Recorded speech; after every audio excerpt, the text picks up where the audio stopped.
നമസ്കാരം. ഞാൻ doctor Shamsuddin, മെഹ്റാസ് hospital, Kozhikode.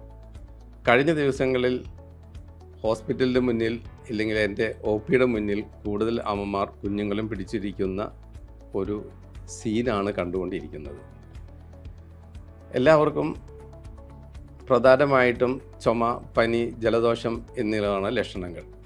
അതിൻ്റെ നമ്പർ ദിവസം കൂടുന്തോറും പേഷ്യൻറ്റിൻ്റെ നമ്പറുകളും കൂടിക്കൊണ്ടിരിക്കുന്നു.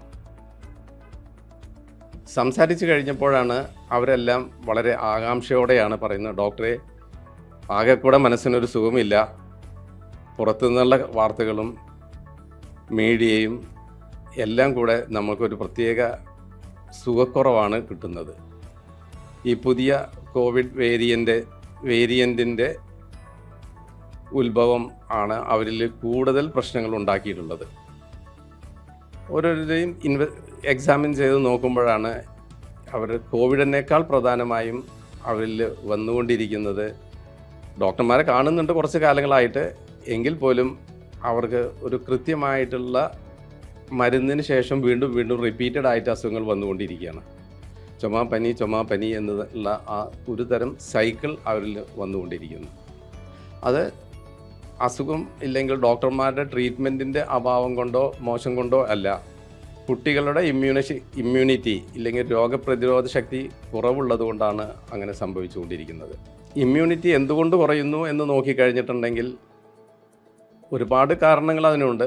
പ്രധാനമായും ഇപ്പോഴത്തെ ജീവിതശൈലിയും കുട്ടികളുടെ ഫുഡ് ഹാബിറ്റിൽ മാറിയതും, ജങ്ക് ഫുഡ് കൂടുതൽ കഴിക്കുന്നതും, കാർബണേറ്റഡ് ഡ്രിങ്ക്സ് ഉപയോഗിക്കുന്നത്, കാർബോഹൈഡ്രേറ്റ് അല്ലെങ്കിൽ കലോറി കൂടിയിട്ടുള്ള ഭക്ഷണ രീതി, ബിസ്ക്കറ്റ്, ഒരുപാട് അങ്ങനത്തെ ജങ്ക് ഫുഡുകളുടെ ഉപയോഗവും കഴിക്കുമ്പോൾ അവർക്ക് കൃത്യമായി കിട്ടേണ്ട ന്യൂട്രിയൻസ് ആൻഡ് വൈറ്റമിൻസിൻ്റെ അഭാവവും, പ്രോട്ടീൻ്റെ കുറവ്, അതിനൊപ്പം കാലറി കൂടുന്നത് കൊണ്ടുള്ള പ്രശ്നങ്ങൾ എന്നിവയോടൊപ്പം തന്നെ പുറത്ത് കളിക്കുമ്പോൾ കിട്ടേണ്ട വൈറ്റമിൻ ഡിയുടെ അഭാവം ഇല്ലെങ്കിൽ എക്സസൈസ് എന്നിവയും കിട്ടുന്നില്ല. പണ്ട് കാലങ്ങളിൽ നമ്മൾ കൂടുതൽ പുറം കളികളിലോ ഔട്ട്ഡോർ ആക്ടിവിറ്റീസിലോ ആയിരുന്നു ഉണ്ടായിരുന്നത്. ഇപ്പോൾ നമ്മുടെ ശൈലി മാറി. വീടിനകത്ത് മൊബൈലിലോ ലാപ്ടോപ്പിലോ കുട്ടികൾ വീഡിയോ ഗെയിമോ യൂട്യൂബോ കൂടുതൽ കാണുന്നത് കൊണ്ട് അവരുടെ ഔട്ട്ഡോർ ആക്ടിവിറ്റീസ് കുറഞ്ഞതുകൊണ്ടും ഇമ്മ്യൂണിറ്റി കുറയാനുള്ള സാഹചര്യം കൂടിക്കൊണ്ടിരിക്കുകയാണ്. കുട്ടികളുടെ ഇമ്മ്യൂണിറ്റി എങ്ങനെ കൂട്ടാം എന്നുള്ളതാണ് നമുക്കിനി നോക്കേണ്ടത്. പണ്ട് കാലത്ത് നമ്മൾ ഭക്ഷണരീതിയും ഇപ്പോഴത്തെ ഭക്ഷണരീതിയും വ്യത്യാസമുണ്ട്. പണ്ട് നമ്മുടെ വീടിന് ചുറ്റുമുള്ള ഇലക്കറികളോ പച്ചക്കറികളോ കിട്ടുന്ന മത്സ്യങ്ങളോ വിഷരഹിതമായ ഭക്ഷണരീതിയായിരുന്നു പണ്ടുണ്ടായിരുന്നത്. ഇന്നാണെങ്കിൽ നാം പ്രധാനമായും ഭക്ഷണം ആശ്രയിക്കുന്നത് വൈകുന്നേരം ആയിക്കഴിഞ്ഞിട്ടുണ്ടെങ്കിൽ മിക്കവാറും അടുത്ത ഹോട്ടലിൽ നിന്ന് ഫുഡ് വരുത്തി ഭക്ഷണം കഴിക്കുന്ന ഒരു ശീലം എല്ലാവിധ വിഭാഗങ്ങളിലേക്കും എത്തിക്കൊണ്ടിരിക്കുകയാണ്. ദിവസമില്ലെങ്കിൽ ആഴ്ചയിൽ 3 ദിവസമെങ്കിലും പുറത്തു നിന്നുള്ള ഭക്ഷണം ആണ് എല്ലാവരും ആഗ്രഹിക്കുന്നതും പ്രയോഗിക്കുന്നതും. പല കാരണങ്ങളുണ്ടാവാം അതിന്. അമ്മമാരുടെ ജോലി തിരക്കുണ്ടാവാം, വീട്ടിൽ കുക്ക് ചെയ്യാനുള്ള ബുദ്ധിമുട്ടുണ്ടാവാം, കുട്ടികളെ പഠിപ്പിക്കുമ്പോൾ കൂടുതൽ സമയം അതിൽ കോൺസെൻട്രേറ്റ് ചെയ്യുമ്പോൾ അത് പറ്റാത്തത് കൊണ്ടാവാം. കാരണത്തിലേക്കല്ല പോകുന്നത്, നമ്മുടെ ഭക്ഷണരീതി എന്താണെന്നൊന്ന് അനലൈസ് ചെയ്തെന്ന് മാത്രമേ ഉള്ളൂ. അതേപോലെ തന്നെയാണ് പണ്ട് നാം സ്കൂളിൽ നിന്ന് വന്നു കഴിഞ്ഞിട്ടുണ്ടെങ്കിൽ വീടിനകത്തിരിക്കാതെ ബുക്കും സഞ്ചിയും വന്ന യൂണിഫോം അഴിച്ചിട്ടിട്ട് ഒരൊറ്റ ഓട്ടമാണ് പുറത്തു പോയി വെള്ളത്തിൽ ചാടുകയോ ഫുട്ബോൾ കളിക്കുകയോ പന്തെറിയുകയോ എന്തെങ്കിലും 1 മണിക്കൂർ ചെയ്ത് കഴിഞ്ഞ് വന്ന് കുളിച്ചിട്ടാണ് പിന്നെ അടുത്ത പരിപാടിയിലേക്ക് പോകുന്നത്. ഇന്ന് ആ സിസ്റ്റം നമ്മൾ മാറി. ഇന്ന് നാം വീടിനകത്ത് നാം കൂടുതൽ സമയം ചെലവഴിക്കും, പുറത്ത് നാം ഒട്ടും സമയം ഇല്ലാതാകുന്ന ഒരു ശീലത്തിലേക്ക് എത്തിമാറി. അത് മൊബൈൽ ഫോണിൻ്റെയും ലാപ്ടോപ്പിൻ്റെയും ഇല്ലെങ്കിൽ TV-യുടെയും വരവായിരിക്കാം അതിന് പ്രധാനമായും വന്നിട്ടുണ്ടാവുന്നത്. എന്തുകൊണ്ടാണെങ്കിലും ആ ഒരു ആസ്പെക്റ്റ് ഭക്ഷണ രീതിയുമാണ് പ്രധാനമായും നമ്മുടെ ഇമ്മ്യൂണിറ്റി കുറയാൻ ഇടയാക്കിയിട്ടുള്ളത്. ഇന്ന് ഞാൻ പറയാൻ പോകുന്നത് എങ്ങനെ നമുക്ക് ഇമ്മ്യൂണിറ്റി കൂട്ടാമെന്നുള്ളതിനെ കുറിച്ചാണ്. അത് നാച്ചുറൽ മെത്തേഡ് കൊണ്ട് നമുക്ക് ഇമ്മ്യൂണിറ്റി കൂട്ടാം, മെഡിസിൻ കൊണ്ട് കൂട്ടാം, ഇല്ലെങ്കിൽ കുറച്ച് ഭക്ഷണ രീതിയിൽ ഒന്ന് മാറ്റം വരുത്തി കുറച്ച് സാധനങ്ങൾ ഒഴിവാക്കിക്കൊണ്ട് നമുക്ക് ഇമ്മ്യൂണിറ്റി കൂട്ടാം. കുറച്ച് ഭക്ഷണങ്ങൾ നമുക്ക് ഇമ്മ്യൂണിറ്റിയെ മോശമാക്കുന്ന ഭക്ഷണമുണ്ട്, അതും ഇതിനൊപ്പം തന്നെ നാം മാറ്റേണ്ടതാണ്. പൊതുവേ ഞാൻ എൻ്റെ അടുത്ത് വരുന്ന രോഗികൾക്ക് 10-15 ദിവസത്തെ മെഡിസിൻ എഴുതി കൊടുക്കും. ഒരു ലോങ് ടൈം ട്രീറ്റ്മെൻറ്റോ ഇല്ലെങ്കിൽ ഫർദർ ആവശ്യമെന്ന് തോന്നുന്നവർക്ക്. അതിൻ്റെ പ്രധാന കാരണം റിപ്പീറ്റഡായിട്ട് ഹോസ്പിറ്റൽ വിസിറ്റ് ഒഴിവാക്കുക എന്നുള്ളതാണ്. ഈ അടുത്ത കാലത്ത് വരുന്ന ഇല്ലെങ്കിൽ റിപ്പീറ്റഡായിട്ട് വീണ്ടും വരുന്ന രോഗികൾ ഈ മരുന്ന് കഴിച്ചുകൊണ്ടിരിക്കുമ്പോഴോ ഇല്ലെങ്കിൽ കഴിച്ചു കഴിഞ്ഞിട്ടോ ഉടനെ വീണ്ടും അസുഖമായിട്ട്, പ്രധാനമായിട്ടും ജലദോഷം, ചുമ, ആസ്മ എന്നിവയായിരിക്കും വീണ്ടും വരുന്നവർക്ക് ഞാൻ കൃത്യമായി ചെയ്യിപ്പിക്കുന്ന ഒരു ടെസ്റ്റാണ് വൈറ്റമിൻ D3 എസ്റ്റിമേഷൻ. അതിൻ്റെ റിസൾട്ട് വരുന്ന സമയത്ത് ഇപ്പോൾ ഒരു 90% പേർക്ക് വൈറ്റമിൻ ഡിയുടെ അഭാവം ഡെഫിഷ്യൻ്റ് ആയിട്ടാണ് കാണിക്കുന്നത്. വൈറ്റമിൻ ഡിയുടെ അഭാവം നമുക്ക് മരുന്ന് കൊണ്ടും സൂര്യപ്രകാശം ഏൽക്കുന്നത് കൊണ്ടും ലഭിക്കും. സൂര്യപ്രകാശം കൊണ്ട് നമുക്ക് വൈറ്റമിൻ ഡി നിയന്ത്രണത്തിലാക്കണമെങ്കിൽ 20-30 മിനിറ്റ് നേരം നാം നല്ല സൂര്യപ്രകാശത്തിൽ നിന്നാൽ മാത്രമേ അത് ആക്റ്റീവ് ആവുകയുള്ളൂ. മരുന്നുകൊണ്ടാണെങ്കിൽ നാം കുറച്ച് റെഗുലറായിട്ട് മരുന്ന് ഉപയോഗിച്ച് വൈറ്റമിൻ ഡി നമുക്ക് കറക്റ്റ് ചെയ്യാം. അലർജി, ആസ്മയോന് റിലേറ്റ് ചെയ്തിട്ടുള്ള വൈറ്റമിൻ ഡിയുടെ ഡോസേജ് നോർമൽ ഡോസേജ് പോലെ തന്നെ വരുന്നുള്ളൂ. അതിലുമുപരി ഇപ്പോൾ ഒരു കോയംബ്ര പ്രോട്ടോക്കോൾ എന്ന് പറഞ്ഞിട്ടുള്ള ഒരു സിസ്റ്റം കൂടെ വന്നിട്ടുണ്ട്. അതുകൊണ്ട് ഓട്ടോ ഇമ്മ്യൂൺ ഡിസീസ്, അലർജിക്, ഒരുപാട് കാര്യങ്ങൾ നമുക്ക് ആ ഒരു വൈറ്റമിൻ ഡിയുടെ അഭാവം കൊണ്ട് കറക്റ്റ് ചെയ്യുന്ന ഒരു പ്രോട്ടോക്കോളും കൂടെ വന്നിട്ടുണ്ട്. അതിനെക്കുറിച്ചല്ല ഞാൻ പറയുന്നത്. വൈറ്റമിൻ ഡിയുടെ ഇമ്പോർട്ടൻസ് നാം കൂടുതൽ മനസ്സിലാക്കുകയും അതിന് ആവശ്യമായിട്ടുള്ള എങ്ങനെ അത് സപ്ലിമെൻറ്റ് ചെയ്യാം എന്നുള്ളത് ഒരു പീഡിയാട്രീഷ്യൻ്റെയോ ഫിസിഷ്യൻ്റെയോ സഹായം കൊണ്ട് ഇല്ലെങ്കിൽ അവരുടെ അഡ്വൈസ് എടുത്തും കൊണ്ട് മാത്രമേ നമുക്ക് അത്രത്തിലേക്ക് പോകാൻ പറ്റുള്ളൂ. ഡോസേജ് പറഞ്ഞുകൊണ്ട് നമുക്ക് നേരെ കടയിൽ പോയി കഴിഞ്ഞിട്ട് വൈറ്റമിൻ ഡി വേണം, അതിൻ്റെ ഡോസേജ് ഇല്ലാതെ സഫിഷ്യൻ്റ് അല്ലാത്ത ഡോസേജ് കഴിച്ചതുകൊണ്ടോ ഇല്ലെങ്കിൽ കൂടുതൽ ഡോസ് കഴിച്ചതുകൊണ്ട് ഉണ്ടാകുന്ന വൈറ്റമിൻ ഡി ഇൻടോക്സിക്കേഷനിലേക്കോ പോവാതെ ശ്രദ്ധിക്കേണ്ടതും നമ്മുടെ ഒരു കർത്തവ്യമാണ്. വൈറ്റമിൻ ഡി നമ്മൾ സപ്ലിമെൻറ്റ് ചെയ്യുന്നത് ഒന്ന് മരുന്ന് വഴിയാണെന്നുണ്ടെങ്കിൽ വൈറ്റമിൻ ഡിയുടെ ഡോസേജ് ഡെഫിഷ്യൻസി കംപ്ലീറ്റ് ആണെങ്കിൽ 60,000 international unit weekly into 6 week, അല്ലെങ്കിൽ ഡെയിലി യൂസ് ചെയ്യുകയാണെങ്കിൽ ഒരു 5,000-10,000 ഇൻ്റർനാഷണൽ യൂണിറ്റ് ഡെയിലി എന്നുള്ള ഒരു മോഡാണ്. അതുകൊണ്ടാണ് അത് ഡോക്ടറുടെ അഡ്വൈസ് അനുസരിച്ച് നാം അത് ചെയ്യണമെന്ന് പറയുന്നത്. അതല്ലെങ്കിൽ പിന്നെ നമുക്ക് ചെയ്യാൻ പറ്റുന്നത് വെയിൽ കൊള്ളുക എന്നത് തന്നെയാണ്. വെയിൽ കൊള്ളുന്ന സമയത്ത് 20-30 മിനിറ്റ് നേരം നാം നല്ല വെയിൽ കൊണ്ട് കഴിഞ്ഞിട്ടുണ്ടെങ്കിൽ നമുക്ക് ആവശ്യമായിട്ടുള്ള വൈറ്റമിൻ ഡി നമുക്ക് ലഭിക്കുന്നതാണ്. അപ്പോൾ ഏത് തരത്തിലാണ് നാം വൈറ്റമിൻ ഡി സപ്ലിമെൻറ്റ് ചെയ്യുന്നത്, ഇല്ലെങ്കിൽ വൈറ്റമിൻ ഡി നമുക്ക് കിട്ടാനുള്ള സാഹചര്യം ഒരുക്കുന്നത് നമ്മുടെ മൈൻഡ് സെറ്റും നമ്മുടെ ആവശ്യവും മുൻനിർത്തിയാണ്. അപ്പോൾ ആ ഒരു ഭാഗത്തേക്ക് എങ്ങനെ വേണമെന്നുള്ളത് ഓരോ ഇൻഡിവിജ്വലും അതിനനുസരിച്ച് പ്ലാൻ ചെയ്ത് ചെയ്യേണ്ടതാണ്. ഏത് തരത്തിലാണ് നമുക്ക് ഇമ്മ്യൂണിറ്റി കൂട്ടാൻ വൈറ്റമിൻ ഡി നമ്മൾ ഉപയോഗിക്കേണ്ടതെന്നുള്ളത് നാം തന്നെ തീരുമാനിക്കേണ്ടതാണ്. മരുന്ന് കൊണ്ടാണോ വെയിൽ കൊണ്ടാണോ എന്നുള്ളത് നാം തന്നെ തീരുമാനിച്ച് അതിന് ഒരു പരിഹാരം കാണണം. അടുത്ത ഇമ്മ്യൂണിറ്റി കൂട്ടാൻ പോകുന്ന ഒരു ഘടകമാണ് വൈറ്റമിൻ സി.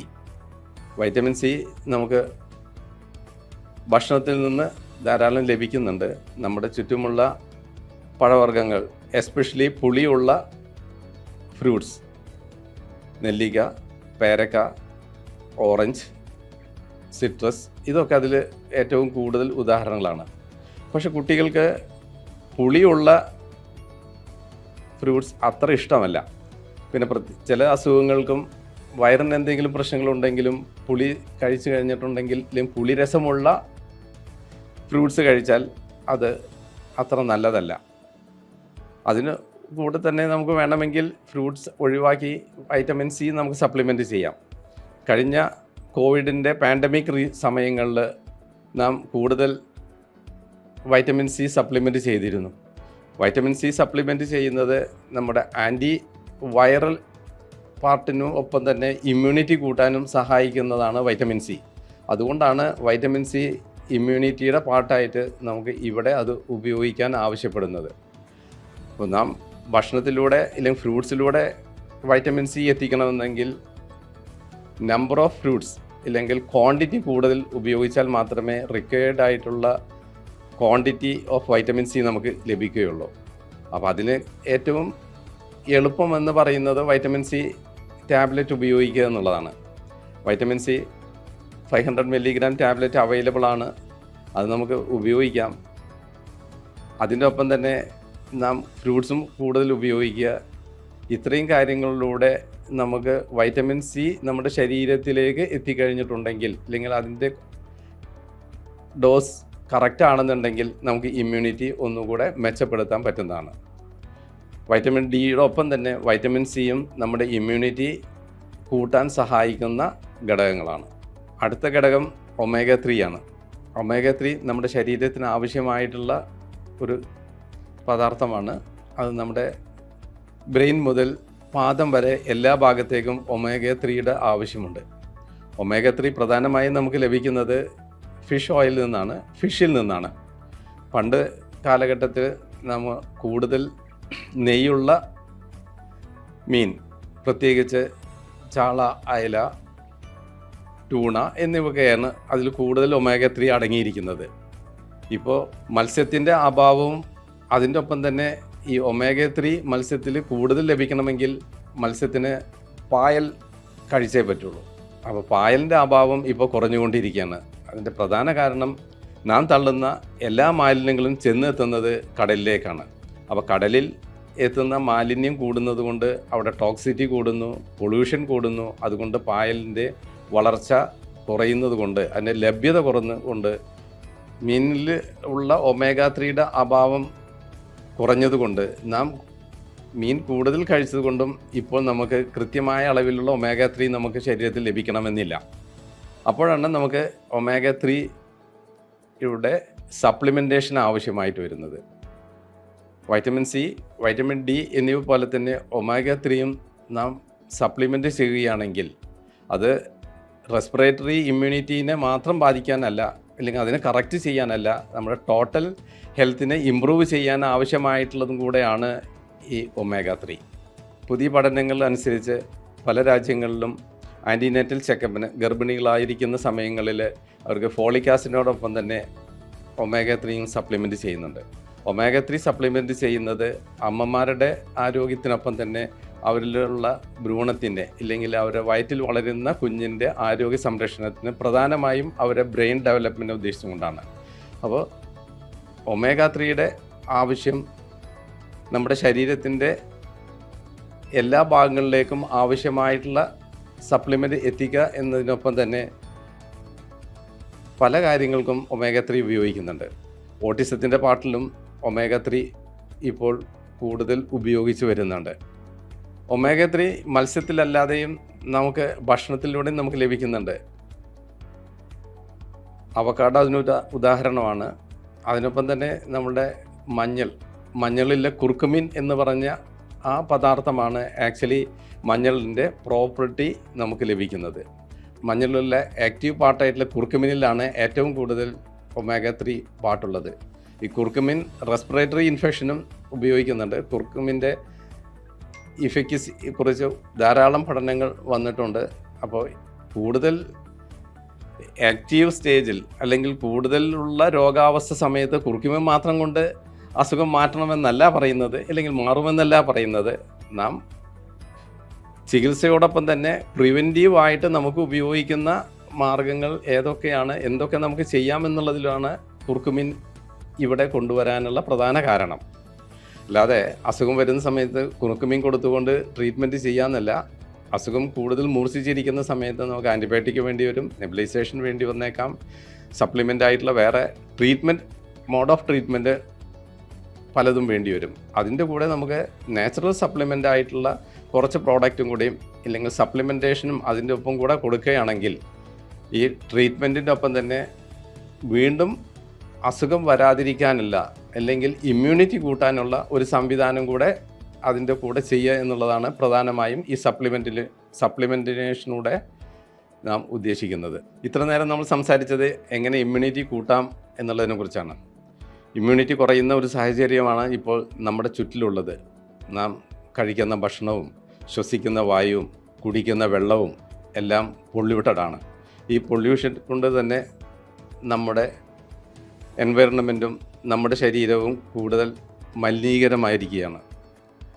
അതുകൊണ്ട് നമുക്ക് ഇമ്മ്യൂണിറ്റി കൂട്ടണമെങ്കിൽ എന്തൊക്കെ ചെയ്യണം എന്നുള്ളതിൻ്റെ 1-2 ഘടകങ്ങളാണ് പറഞ്ഞത്. ഒന്ന്, നാച്ചുറലായിട്ട് കൂട്ടുന്നതിനെ കുറിച്ചാണ് നേരത്തെ സംസാരിച്ചത്. ഈ നാച്ചുറൽ അല്ലാതെ നമുക്ക് ഇമ്മ്യൂണിറ്റി കൂട്ടുകയോ അല്ലെങ്കിൽ രോഗത്തെ നമുക്ക് നിയന്ത്രിക്കുന്ന സാഹചര്യങ്ങളും നമ്മുടെ അതിൻ്റെ ഒപ്പം തന്നെ ഉണ്ട്. മെഡിക്കേഷൻ വഴിയാണെന്നുണ്ടെങ്കിൽ മോണ്ടിയുലേക്കാസ്റ്റ് എന്നുള്ള ഒരു ഗുളിക, റെസ്പിറേറ്ററി ഇൻഹെയിലറുകൾ, റെസ്പ്യൂൾസുകൾ, അങ്ങനെ പലതരം വന്ന് നമുക്ക് രോഗത്തെ നിയന്ത്രണത്തിലാക്കാൻ പറ്റും. പക്ഷേ നിയന്ത്രണത്തിലാക്കുക എന്നതിലുപരി നമ്മളിൽ നിന്ന് അതിനെ ഒഴിവാക്കുക, ഇല്ലെങ്കിൽ ഇമ്മ്യൂണിറ്റി കൊണ്ട് നമുക്ക് രോഗമില്ലാത്ത ഒരവസ്ഥയിലേക്ക് എത്തിക്കുക, മരുന്നുകളുടെ ഉപയോഗം കഴിയുന്നത്ര കുറയ്ക്കുക എന്നുള്ളതാണ് ഞാൻ അനുവർത്തിച്ചു വരിക്കുന്ന ഒരു നയം.